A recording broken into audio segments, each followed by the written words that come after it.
I swear that my soul has seen something strange. As I stared into the ancient house's weathered wall, a chill ran through me. The atmosphere was thick with the scent of decay, and an eerie, silent air enveloped the place. No skeletons were in sight, yet the setting itself was chilling enough to freeze the blood. Then, out of nowhere, the old caretaker appeared. His eyes, heavy with untold stories, darted nervously around the surroundings. He muttered to himself, almost inaudibly, while pacing back and forth with a haunted urgency that seemed to echo through the empty halls. His hands, gnarled with age and years of labor, started scraping at the wall, revealing layers long concealed by time and neglect. With a swift motion, the caretaker drew a knife from his belt and began chiseling away at the bricks and plaster.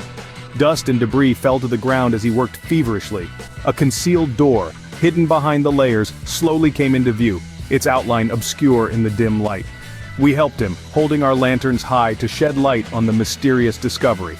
With a collective effort, we pulled open the door. Inside lay a grim scene, a room filled with human skeletons arranged grotesquely as if frozen in time. Each skeleton seemed to whisper tales of the past, their bony fingers stretched out, reaching for something just beyond their grasp. The caretaker, his expression grave and somber, stepped into the room first. He began to whisper prayers in a quavering voice, his words floating softly in the dusty air. He tenderly handled the bones, as if trying to offer them some semblance of peace, or perhaps seeking forgiveness from the souls to whom they once belonged. His actions, reverent and careful, contrasted sharply with the horror of the scene before us. This sight, both horrific and mesmerizing, left us speechless. The air grew colder, and the faint whispers seemed to grow louder, as if the skeletons were speaking directly to us. The atmosphere was heavy with the weight of untold stories and forgotten lives. We quickly exited the area, hearts heavy with the weight of what we had seen, the image of the caretaker murmuring his prayers lingering in our minds. As we stepped outside, the air felt warmer, yet the chill of what we had witnessed clung to us like a ghostly shroud. The experience haunted our thoughts, a stark reminder of the mysteries hidden within the walls of old and forgotten places. We left the house, the image of the concealed room etched in memories, a solemn testament to the secrets that lay waiting in the shadows.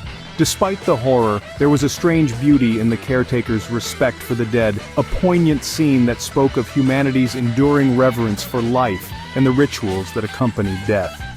This encounter, though brief, had changed something within us, a silent acknowledgement of our own mortality reflected in the dusty bones of the past. I swear that my soul has seen something.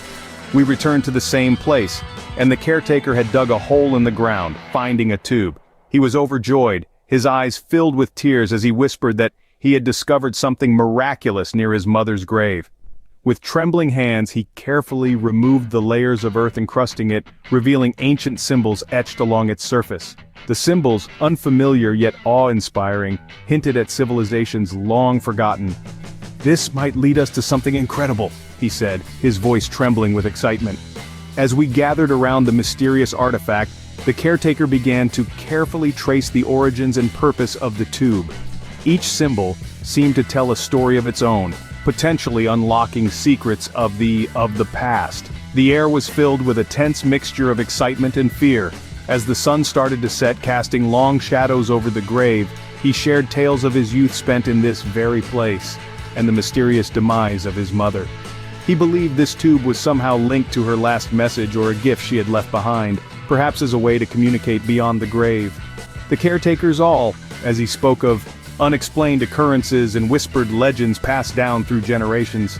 That night, back at our camp, the atmosphere had distinctly shifted. Winds rose, carrying with them a chill that seemed to whisper warnings. The sky above us darkened ominously, as if echoing the foreboding tales we had heard. The caretaker, restless with a mix of anxiety and determination, paced back and forth. He murmured about the looming revelations and the risks they might entail, while the rest of the group felt a palpable tension spreading among us. Despite our fears, we were compelled by the caretaker's narrative to stay, driven by a deep-seated need to uncover more about the mysterious tube and its connections to past lives and secrets. As midnight approached, the unease among us peaked. When I awoke suddenly, haunted by the caretaker's words, I found that sleep had become an impossible luxury. Stepping out of my tent, I saw him standing at the edge of the campsite, barely discernible in the moonlight. He was staring into the dense woods that surrounded us, his silhouette edged against the low light. Approaching him quietly, I noticed he held a lantern, its light flickering against the darkness, casting eerie shadows on the ground. Without saying a word, he signaled me to follow, and together we ventured into the silent forest, the wind's distant howls seeming like ghostly echoes of our fears. The deeper we went into the woods, the more the sounds of civilization faded away, replaced by the natural sounds of the night. Our footsteps were muffled by the thick undergrowth, and the occasional rustle in the bushes reminded us that we were not alone in this secluded wilderness. The caretaker moved with a sense of purpose, his lantern casting the only light in the oppressive darkness, guiding our path through the twisting trees. Suddenly he halted and turned to face me. His face was etched with resolve and an unspoken fear as he met my gaze. "We must be brave," he insisted with a force that betrayed his inner turmoil. "My mother's message, it's here close by, we must find it before dawn." His voice was barely above a whisper, yet it carried the weight of urgency and profound seriousness. Despite the darkness surrounding us and the creeping fear that threatened to overwhelm, he reassured us, his determination unyielding. It was dark, and we were scared, but he told us to wait for his mother's. Suddenly an iron rod emerged from the wall covered with a cloth. The caretaker, an elderly figure whose eyes hinted at countless untold stories, insisted it was a significant omen. He gestured to it with a shaky hand, his voice a soft echo in the deep silence that had blanketed the room. "This is no ordinary artifact," he murmured. "Legends speak of its power to unlock the gates between worlds." As he spoke, the air chilled, and an inexplicable stillness enveloped us.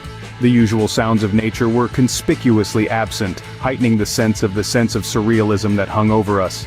The caretaker's words seemed to drift from an ancient time, weaving of epic battles and mythical heroes that reportedly occurred right where we stood. He continued, his tone barely audible over our collective shallow breathing. "The ancients who placed this here knew of its capabilities. It's not just a key, but a guardian of profound secrets and truths." The cloth that draped the rod fluttered slightly, stirred by what appeared a breath of air from another dimension. Curiosity gnawed at my mind as the caretaker's tales unfolded. Each word he uttered painted a vivid picture of ages long past, of warriors and sorcerers who had once wielded powers beyond our modern comprehension. How this rod was once a scepter, used by a forgotten king to command respect and enforce peace across his dominion. The room seemed to grow colder with every story, as if the very tales themselves summoned the spirits of those ancient times into our midst. Shadows flickered at the edges of my vision, dancing just out of sight, making me question what was real, and what was merely the effect of the caretaker's hypnotic narrative.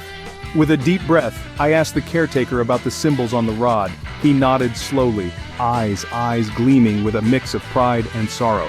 "These are not merely decorative. Each symbol represents a concept, a cornerstone of the philosophy that guided our ancestors," he explained. "Freedom, duty, sacrifice, and wisdom, these are the keys, the power held within this iron scepter." Compelled by a mix of fear and curiosity, I stepped forward and removed the cloth. The rod was intricately inscribed with glowing symbols, each pulsing softly with an otherworldly light. We crowded around, our eyes wide with amazement as we attempted to interpret the ancient glyphs. As I touched the cold metal, a surge of energy coursed through my body. The symbols began to glow even brighter, illuminating the room with their eerie light. The air around us vibrated with the power of the rod, and for a moment it felt as though time itself was bending around us. The caretaker watched, his expression unreadable, as we were drawn deeper into the mystery of the ancient artifact. He whispered about the last great battle that had taken place here, where warriors had fought bravely to protect these secrets from falling into the wrong hands. With each word, the historical significance of our discovery grew, intertwining our fate with that of the legends. The symbols, though cryptic, seemed to resonate with a familiar energy, as if acknowledging our presence and our intent. It was then that I realized the depth of our discovery. We had not just found a relic, but had been led to a pivotal point in time. And in that moment, I knew that our journey had ended. The mysteries had been uncovered, and the secrets had been revealed. We had faced the unknown, and we had emerged victorious.